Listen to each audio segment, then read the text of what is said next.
Good morning. Whew, I'm out today. Good morning. There we go. Okay. How are you guys doing? Good. See, Pastor Scott never tells us when he's going to show up, and so he sat down there and he looked over at me and he goes, "This better be the best sermon I've ever heard in my life."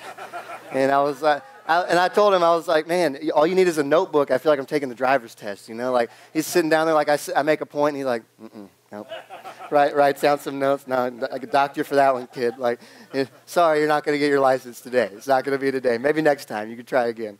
But it's good to have you guys here. I haven't seen you in a while. Good to have Pastor Scott and Kathy with us. Good to have little baby Zoe. I just saw Sarah hand Zoe to Brett, and it didn't look like it looked like a baby, like a doll. Like she's so small and cute and precious. Christina's not in here, but you heard it from me first. I'm officially in baby fever mode. So I know I already have one, but I don't have one that small. So soon we'll add to some more numbers, I think. So this is the first message. Am I allowed to say that up here? Yeah, no, I can't, man. I can't stop it.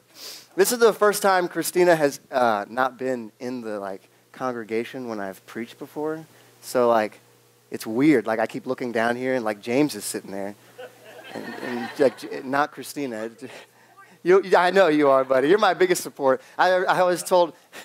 So James has been wanting to be a part of the youth group since he was in the 3rd grade, and I feel like if I would have died or been anywhere but not here when he came to youth group, he would have if I'd have got moved or something, he'd have found me and murdered me. I think he would have just killed me he'd used those drumsticks right there to just end my life, and it would have been it right there. But we had a great weekend. I don't know if you guys know, but we took the youth group, woo, yeah. We took the youth group, a bunch of our students down to Corbin, Kentucky. Have you guys ever been to Corbin? Yeah. Did you know the original KFC is in Corbin? We drove right past it. I was like, oh, history right here. I always thought, Mom, can you pause this for a second? You got me? Yeah. I always thought my grandma looked just like Colonel Sanders on the thing, box of chicken, okay? When I look, I know, I always thought she did. And no, put your phone away, Dad. No, I'm not saying it again. And so, like I said, I had the greatest grandma on the face of the planet. And she's great. I love her. But man, I always thought that when I was a kid. I was like, oh, my grandma's on the thing of chicken. But it's not my grandma. It's Colonel Sanders. So don't tell her that. It's my only living grandparent. Please don't tell her that. She will be so mad at me. Please don't. Mom, shh. Never mind. It's over. Okay. So we went past the original Colonel Sanders. We got down to Corbin Church of the Nazarene. And we used to call it our Just Water weekend because that was the cause. Or it's really our fall retreat, but every year our fall retreat takes on a different shape, a different form, because it's our one event a year in the district Nazarene, our youth church, right? Where it's all about serving other people. So it's not like at teen camp, we go for a week and we have a blast and we put on these services and it's for the teens, right? It's for our students to get closer to God, through a direct encounter like that. But this one's a little bit different. Fall retreat is so they can go serve and understand what it's like to be the hands and feet of Christ, right? And it's one of my favorite, but it's also one of the least attended. Shocker, right? Hey, we're gonna do some work, guys. And oh, you know what? I'm gonna brag on our group. We took a very large percentage of our group. Thank you guys for going. If you didn't get to go, there's always next year. But I understand if you can't make it. But out of all the groups, I think we took probably one of the best percentages. I was really proud of you guys. And so what we did was we went to a lady's house. At least I think all of our group went to, we all went over there. So we went to a lady's house, and it was pretty run down, and we did siding and roofing all day. Can you see the sunburn? You see it? So I always wear a bandana when I work outside like that, and I have this great, come see me if you can get close to me. I have this great suntan line right here. But I was on a roof for 5 hours yesterday, putting on, we can call it a roof, but it was the rickiest daggone roof I've ever been on in my life. If you go like this, the whole thing goes, woo. So I wanted to replace the whole thing, but they just want to replace the roof. So we're up there, and I got these teens around there and teaching them how to drive a nail. You know how many teens haven't driven a nail? Hey, Dad, thanks for not letting me make it past 5 without knowing how to use a hammer. For real. All these kids, I'm have you ever driven a nail before? They're like, what? And I'm like, okay, let's teach you. So they learned. I got to give them credit, though. They were very eager to learn. And so they were even using the nail gun, supervised. every now and then they've shot a nail or two because you can't have a power tool around a kid and they not want to use it. And I don't have the same restraint my dad did. He still won't let me use power tools around him. But I got all my digits. Okay? But what I wanted to say, it goes right in with the sermon this week, and I didn't even mean it to. It just kind of happened that way. But there were students from all kinds of different churches there, right? All Nazarene churches, but from all different places. Obviously, from Erlanger, from Northern Kentucky area, from Corbin, which is straight down 75, from Ashland, which is all the way down the AA, from Maysville, which is halfway down the AA, right, and everywhere in between. Students that had a lot of differences, a lot of stuff happening in their life, right? But it didn't matter for that weekend because we were just serving somebody else. So everything gets pushed aside, and we served other people. It was awesome. They didn't let the divisions, the natural divisions, pop up and ruin their weekend. It was really cool. I was really proud of them. So I thought I'd brag on you guys a little bit because today's about division, but you guys didn't let division take your weekend. So thanks for being an encouragement to us. But we're going to talk about some division this morning, okay? We're going to be in Acts, but I want you to know that are you guys emotional this morning, or is it just because I was up until like 2 a.m.? Anybody feeling emotional right now? Yeah, I'm feeling it today, guys. So just lock it in because it's going to happen anyway. So I don't know why. I just feel like there's a lot of stuff happening right now. So I can feel it all across the board from just different conversations I've had with people this morning. So let's just take the next little bit just to focus on God. Is that cool? All right. Let's jump into some scripture. That's a great place to start. Acts 15, let me see here. I wrote it, the 36, no, I wrote that down wrong. Acts 15, just pull up the slide there for me. I wrote the address down wrong. Next one. No, that is not the right. That's okay, that's Chuck's. That's all right, I don't need it. We're good. I have it written down here. It's in Acts 15. I wrote down the actual verse wrong, sorry. It says, sometime later, Paul said to Barnabas, so Paul, you guys heard of Paul? Okay, so Paul and Barnabas are out, and they're spreading the gospel. And they start talking, and Paul says, let's go back and visit the believers in all the towns where we preach the word to the Lord and see how they're doing. Basically, let's go check up on people. Barnabas wanted to take John, also called Mark, so we'll call him John Mark, right? 2 names, why not? With them. But Paul did not think it was wise to take him because he had deserted them in, I'm going to say it right, Pamphylia. Levon, is that right? And had not continued with them in work. So John Mark had been with them earlier and bailed on him. So Paul didn't want to bring him back. Paul and Barnabas had such a sharp disagreement that they parted company. Barnabas took Mark and sailed for Cyprus, but Paul chose Silas and left, commended by the believers to the grace of the Lord. He went through Syria and Sicilia, strengthening churches. Okay, so basically, picture this, right? There's 2 guys, and they just finished, I don't want to call it like a tour of ministry because it's not like a concert, but kind of like that, right? Like a loop, okay? And they're doing some ministry, and they're like, let's go back to some of these towns and check up on them. Let's just see how they're doing. We'll just see if they're doing okay. And they're like, yeah, that'll be fine. Why don't we bring along this guy that was with us but kind of left? So Barnabas wants to bring John Mark, but Paul is not about it. And there's no recorded reason why, but I was talking with Pastor Chuck this week about it, and so there were some miracles that were happening before this that probably spooked John Mark so much that he ran home like a little baby, right?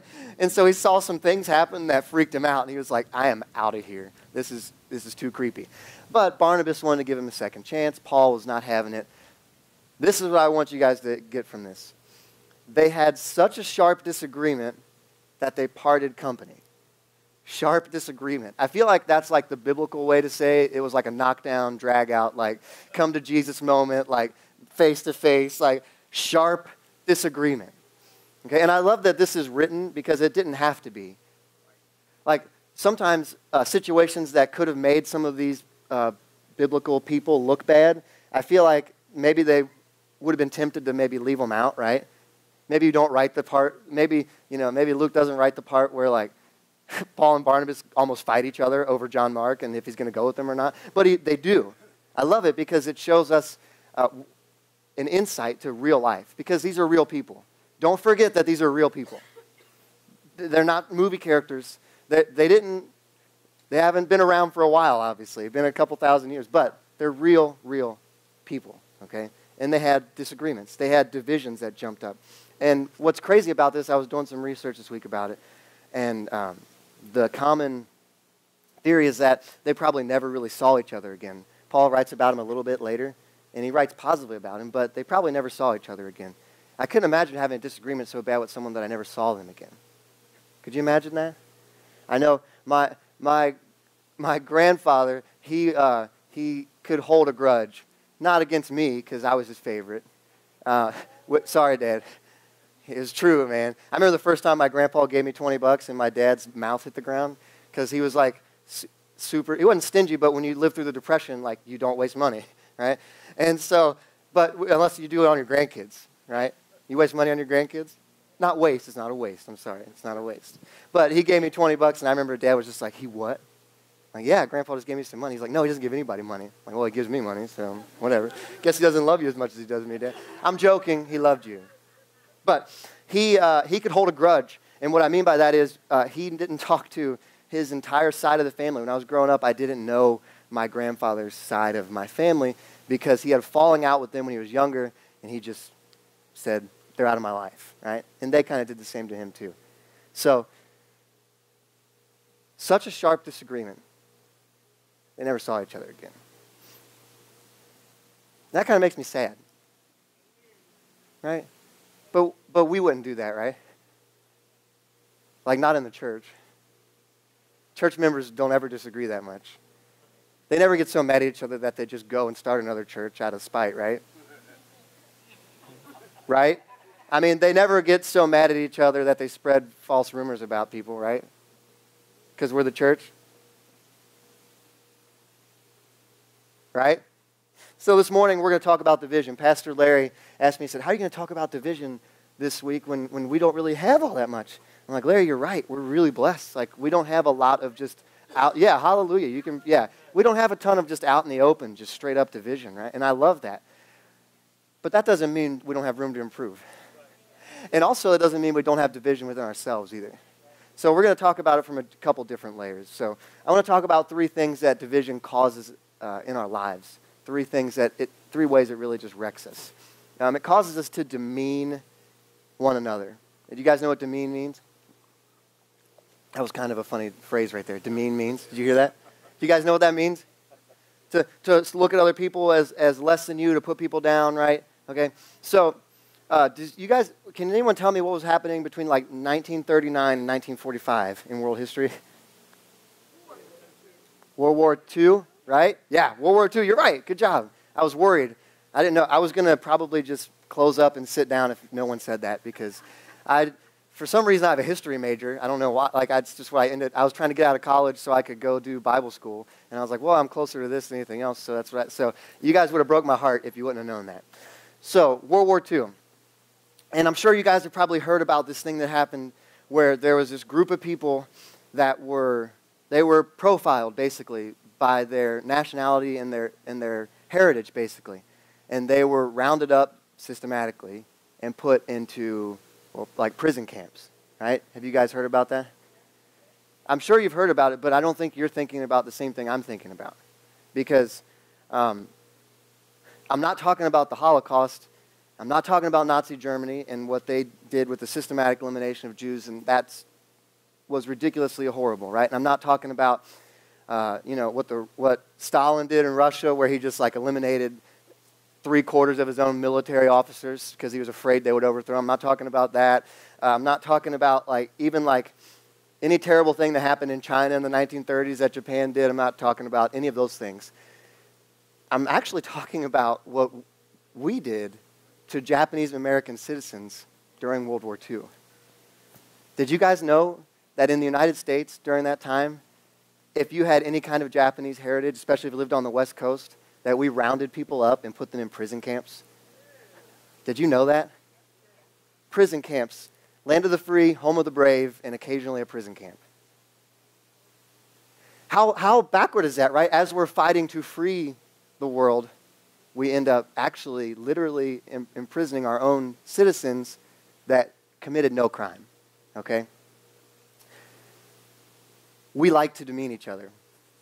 If we're left to our own devices, we will do that. We'll find a reason why we are better than someone else. Whether it's, and you could be as justified as you can be. Well, this country attacked my country. Well, that doesn't mean that the people that live in your country that look like the people that live in that country are responsible for that, right? Right? Right? Can I get a nod at least a little bit there, right? I know Pastor Scott told us to be rough on you guys while he was gone. So, like, we're not going to hold back. We're going to talk about, like, real stuff, okay? I don't care how good your excuse is. If you are putting yourself above someone else and acting like you're lording over them, you're wrong. They might have been wrong up until that point, but if you're going to be a Christian and you're going to live in a world that needs more Christians, then you can never treat other people like they're worth less than you are. Ever. But they did this to me. Not that I don't care. Not that that's not a reason. I understand that might make you feel a certain way. But that doesn't mean you can treat people as less than you. There's this cool Bible verse. You guys might have heard it. Mark 12:31. It says, the second is this. So it's Jesus talking. They try to trick him. They're like, what's the greatest commandment? Well, and he gave two answers because he's awesome. But the second one he gave was, love your neighbor as yourself. There is no greater commandment than these, right? Love your neighbor as yourself. Does he say, love your neighbor as yourself as long as they look like you? Love your neighbor as yourself as long as they believe the same thing you do. No, love your neighbor as yourself as long as they don't cut the grass at 8 a.m. on Saturday morning. Right? No? Nobody says that? They don't? Okay. Well, I remember Dad was telling a story where they were working by UC in Cincinnati and they were running a jackhammer on a sidewalk, busting it out to get to the pipe to fix the gas main. And this I think it was, I don't know if it was a guy or girl, I can't remember, but they came out of this college dorm and just like looked like a mess, just limped out to him like, will you please be quiet? Because he's running this jackhammer. But no, it doesn't mean that there's no caveat there, right? There's no loophole. You can't get out of it. It says, love your neighbor as yourself. Is there anything else I can read into that? That sounds kind of simple to me. Is that simple? I don't think we're looking. We have to look much further than that. Like whenever you take God off the throne of your life and you put yourself up there, the longer you stay, the harder it is to come out of it. You'll get really comfortable trying to call your own shots, and you'll harden yourself to what God's calling you to do with your life and how He's calling you to love people. And you'll let that division separate you from people that were otherwise your friends, your family, your neighbors, your coworkers, right? So the first thing division does to us, it causes us to demean people. It causes us to put ourselves above them and say, we're better than you, right? The second thing it does is it causes us to point out differences or differentiate ourselves from others based on non-eternal things, right? I like this one. I'm going to try to be quick on this point because I think I have a story that will hit it. I'm not going to say the name of the place because I don't want to make anybody mad, okay? But I was at this establishment, and it was a Christian establishment, and I was talking to a person there that worked there. And they didn't know, I just met them, we started talking, just having a regular conversation. And I got trapped there for like 30 minutes while this person was telling me about the list of people that hate that their organization existed. They were really proud of it, right? Well, this person, they hate that we're here, and these people tried to not let us come in here, and they hate that we're here. Right? 30 minutes of just them telling me about how proud they were that there was so many people that hated that this Christian organization existed, right? And I was just sitting there amazed, right? I probably could have gotten out of the conversation earlier, but I could not believe it was happening. How could we take pride in that people hate the church? Right? I feel like that's totally backward. Because what we should be trying to do is reach those people, not further dividing them from us. Do you understand what I'm saying? So I don't think God put us on the planet here to not tell people about Christ. I think he put us here exactly for that. And not to like not tell people because maybe they believe differently than we do, because I feel like really those are the people that we need to tell the most. Like, if they don't have Jesus, they need Jesus. It's that simple, okay? There's a passage from his book that you guys, if you've heard of C.S. Lewis, you should read some of his stuff. It's really, really good. If you haven't heard of him, or if you have heard of him, you probably have read some of it, but one of my favorite things he wrote was Screwtape Letters. It's really, really good, but I just want to set it up a little bit before I talk about it. The way it's written is don't freak out, but like, it's written as a demon, okay? And it's like an over demon writing to a younger one. It's like he's his uncle and this is his nephew, right? And he's training him on how to deceive people enough that you can steal their soul, get their soul to hell, right? And so he calls the devil or the enemy our father below, right? And he really gets into the character and writes as a demon trying to corrupt souls eternally, okay? And I think this is really great. It's long. I usually don't like reading something this long, but I think it's really important because it's funny how quickly we can make ourselves different from people because of things that don't even matter, okay? He says, one of our great allies, now remember, he's a demon, so he's saying one of our great allies is to make it our enemy, right? At the present is the church itself. Do not misunderstand me. I don't mean the church as we see her spread throughout all time and space, rooted in eternity, terrible as an army with banners, that I confess is a spectacle which makes our boldest tempters uneasy. So he's not talking about the real church that demons can do nothing against, right? He says, but unfortunately, it's quite invisible to these humans. All your patient, that's the guy that he's trying to deceive, all your patient sees is the half-finished sham Gothic creation on the new building estate. When he goes inside, he sees the local grocer with an oily expression on his face, bustling up to him to offer him a shiny little book containing liturgy, which neither of them understands. And one shabby little book containing corrupt text of a number of religious lyrics, mostly bad, and in very small print. When he gets to his pew or his chair, and he looks around, he just sees the selection of neighbors with whom he's tried to avoid. You want to lean pretty heavily on those neighbors. Make his mind flirt to and fro between an expression like the body of Christ and the actual faces in the pews. It matters very little, of course, what kind of people the pew really contains. You may know one of them to be a great warrior on the enemy's side, but no matter, your patient, thanks to our Father below, is a fool. Provided that any of those neighbors sing out of tune, or have boots that squeak, or have a double chin or odd clothes, the patient will quite easily believe that their religion must therefore be somehow ridiculous. At his present stage, you see, he has an idea of Christians in his mind, which he supposes to be spiritual, but which in fact is largely pictorial, what he can see. His mind is full of togas and sandals and armor and bare legs, and the mere fact that people in the church wear modern clothes is a real thought, of course, an unconscious difficulty to him. Never let it come to the surface, and never let him ask what he expected them to look like. Keep everything hazy in his mind, and you will have all eternity wherein to amuse yourself by prodding him or producing him in the kind of particular clarity which hell affords. What he's saying is, get him focused on how somebody looks. Get him focused on that person next to me sounds terrible. Newsflash, they're not singing for you anyway, so it doesn't matter how they sound. It's a joyful noise, right? It's not for you, so you shouldn't be judging them anyway, right? Don't worry, or get them focused on, well, that guy was mean to me last week, or that person didn't say hi to me last week. Keep them focused on all these earthly things, all these little things, because that's what's really going to trip them up.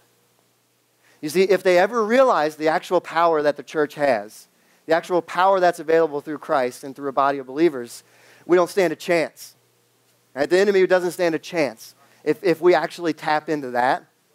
But what happens is he just keeps us right on top of the surface. He keeps us at skin level. He's like, oh man, make sure they see each other and they divide each other silently without even thinking about it. Keep them focused on that somebody posted something on Facebook last week that goes against my certain political views. right? Let them divide on that. Because if they're worried about that, if they're fighting over what party you support or anything like that, any earthly thing like that, then they're not thinking about Christ. And they're not thinking about how to better serve him individually and as a congregation, right? Keep them trapped there. How ridiculous is that we would fall into that trap? It sounds so middle school, doesn't it? But the more I work with like students and the more I work with adults, I find out that they're pretty similar. There's really, people are like, well, teens will do that. I'm like, yeah, well, so you guys. You know, as people get, I know how it works. The generations before us get older and they turn and nothing is as good as it was in their day. And some of it wasn't, you're right.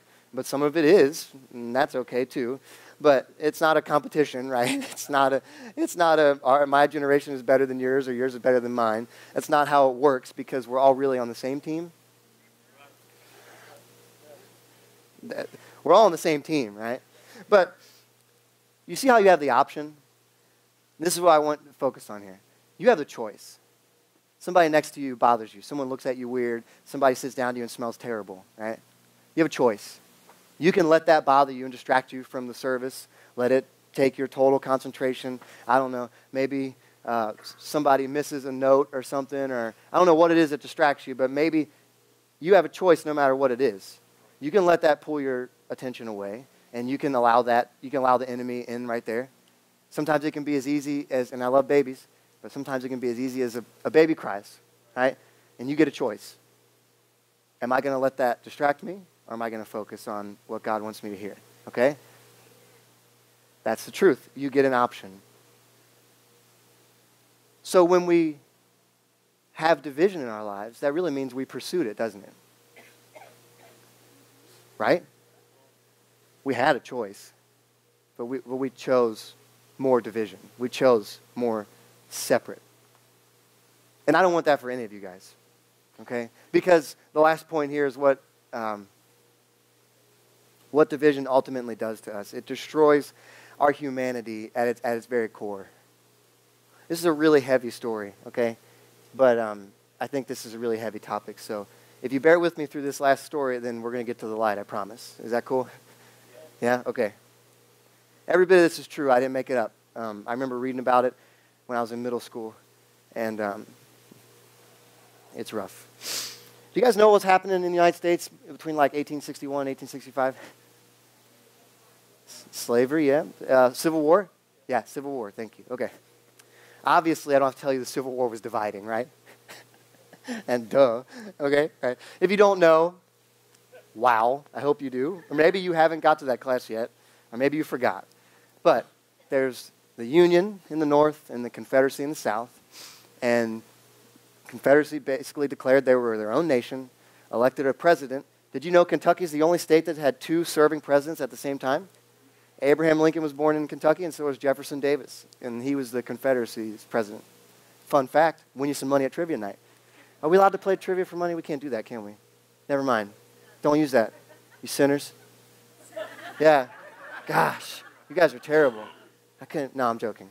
So it's July 1st, 1862, near Richmond, Virginia, okay? On a place called Malvern Hill. And there's a battle happening, okay? And I could read you the story, but I'm just going to paraphrase it because I feel like it's better that way. This Union forces and Captain D.P. Cunningham, that's his name. That's a Civil War name right there. I imagine he had a very big beard, and he was like a man's man, right? Captain D.P. Cunningham. He was leading his unit on a charge up the battlefield, and they get pinned down. And there's this one soldier in particular that has really got them pinned down. And one of his soldiers looks back at him, and he goes, Captain, if we don't get past this group right here, we're going to die out here. It's us or them. And the captain, very good shot. Okay, he's always prided himself on that. He passed it down like that's what he did. Okay, and so he lines up the shot and he takes it right, and he takes out this sniper on the other end. Sniper, in relative terms, because they didn't really have the weapons to do far distance shots, but takes out this sniper on the other end, and he thinks to himself, "Man, that guy was brave. Like." When we continue to advance, I'm going to go over there, and look at him, right? I want to respect him because of how brave he was. And so he kills the Confederate soldier. And they charge up the battlefield because they're winning. And he gets up to the tree where the guy had like crawled over to. And he's like, man, I'm going to pay some respects to this guy. And he reaches down and he grabs his shoulder. And he flips him over, and it's his son. And the kid's last word is his father, and he dies.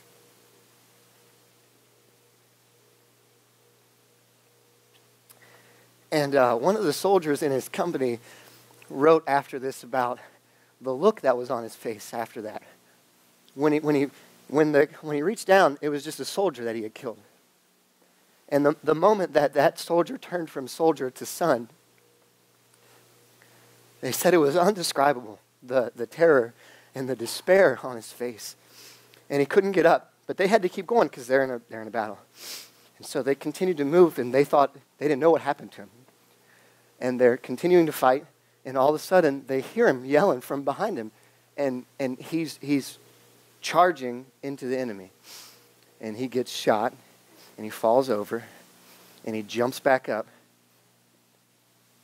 and continues to charge the line, and he gets shot again, and he falls over and he dies.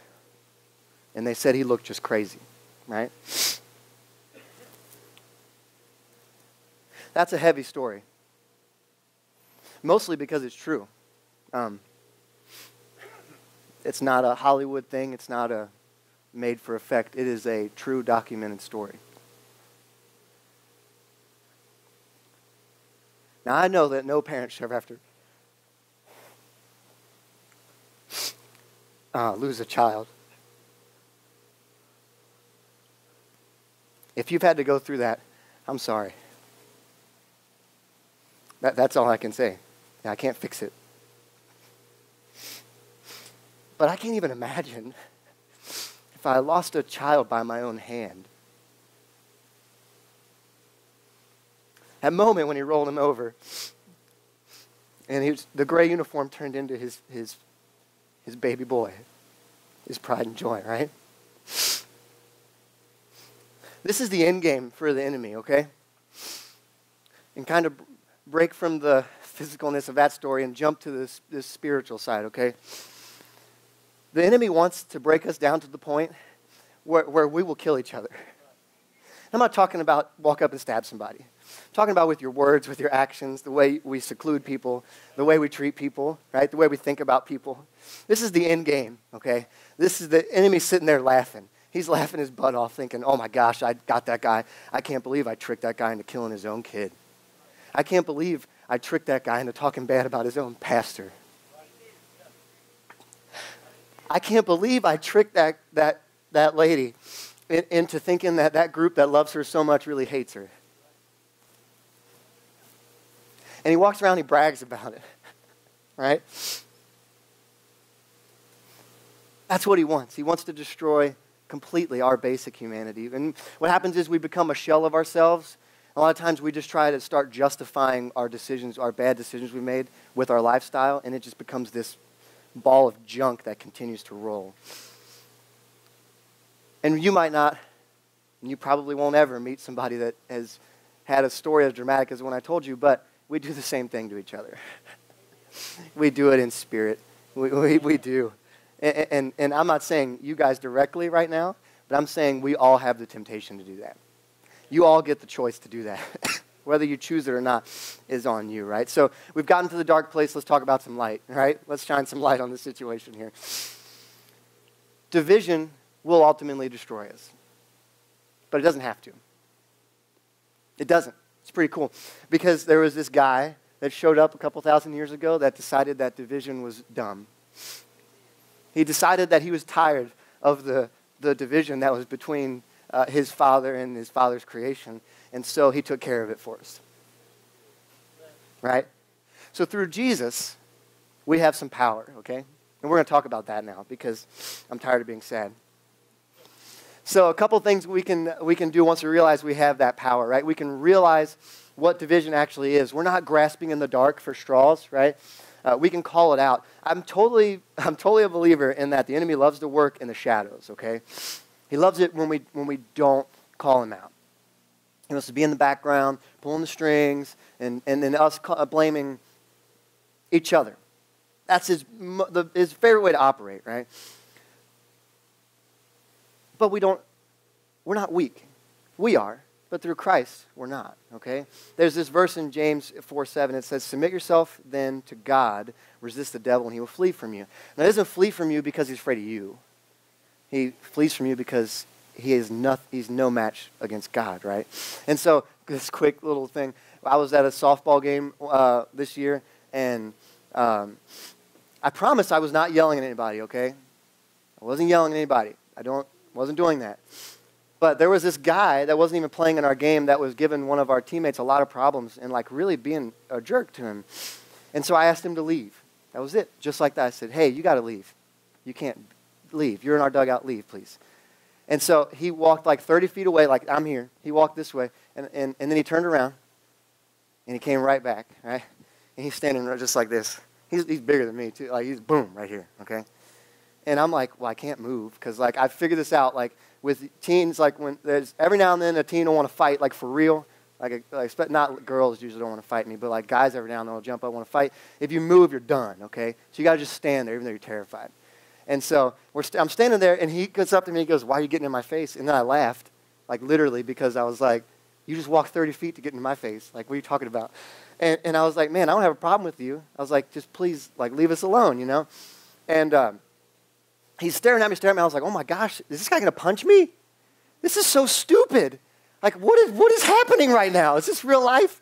And he's standing there, and he's kind of looking at me, and I'm like, what is going on? And then all of a sudden, he walks away. And then I realized what was happening because I didn't realize when he kind of bumped me, but I didn't move, not because I was strong, but because I had my friend John, who's bigger than me, and Seth, and the other guy on our team that was bigger than me, and they were walled up on my back, right? And so he could have hit me with a truck, and I don't know if I would have moved backward. I would have got crushed. But I had these guys behind me, right? I didn't even know they were there. And we have God behind us. Okay? We have God behind us. Why don't we live that way?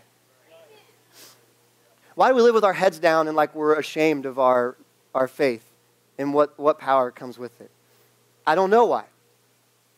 I really don't. Why shouldn't we just live like God has our back and not be afraid to call the enemy out? Because he's terrified that you're going to call him out. Because then he's done. He can't do anything. So we can, oops, I almost knocked all my papers over. They're in perfect order. That would have been terrible. We can realize what the vision is. We can also remember who we're called to be. I was talking with someone this week about, we had camp 2 or 3 years ago, and the theme was Know Your Worth. The reason we called it that was because we sat down as a team and decided that that's kind of lost in today's world. People, especially students, don't understand what their worth is. So I'm going to tell you real quick. You were worth God's most prized possession. The thing he values the most in this universe, he gave for you. Okay?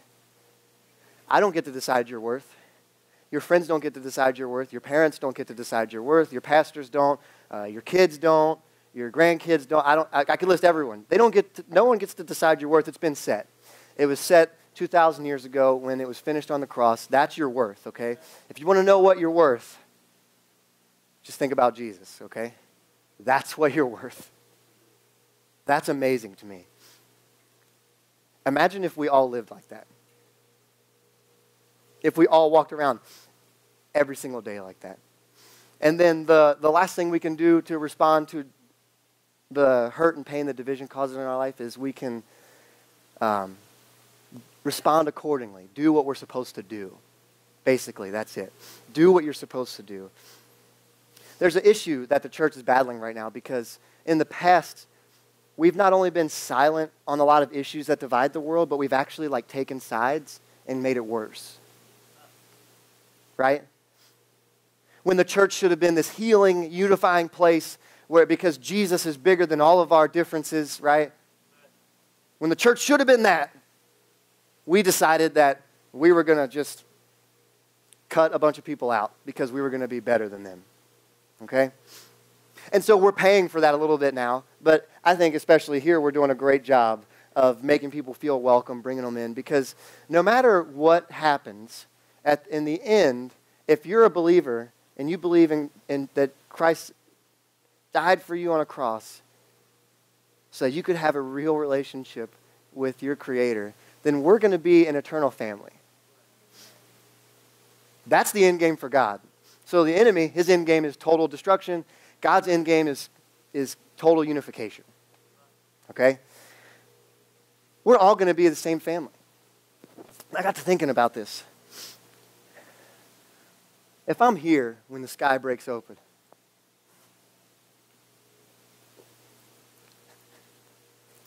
man, it'd be cool. But if I'm here or if I'm in heaven, wherever, and it happens, when Jesus is given the nod and he comes back, right? As he's descending, I don't think I'm going to care very much if somebody that I had a problem with a couple years ago is running to him too. I don't think I'm going to be like, no, they don't deserve it. I don't care what they've done. I don't think if I see somebody that maybe believes something different than me or voted for somebody different than me, I'm like, no, they shouldn't be running toward Jesus. Are you kidding me? I'm going to be running toward him as hard as I can. Yelling at everybody else to do the same. I don't care what your background is. I don't care what your affiliations are. Jesus Christ can meet you wherever you are. And he can change your life eternally. Eternally. And he's called us to be the doers of that. He's called us to be the unifiers of the world.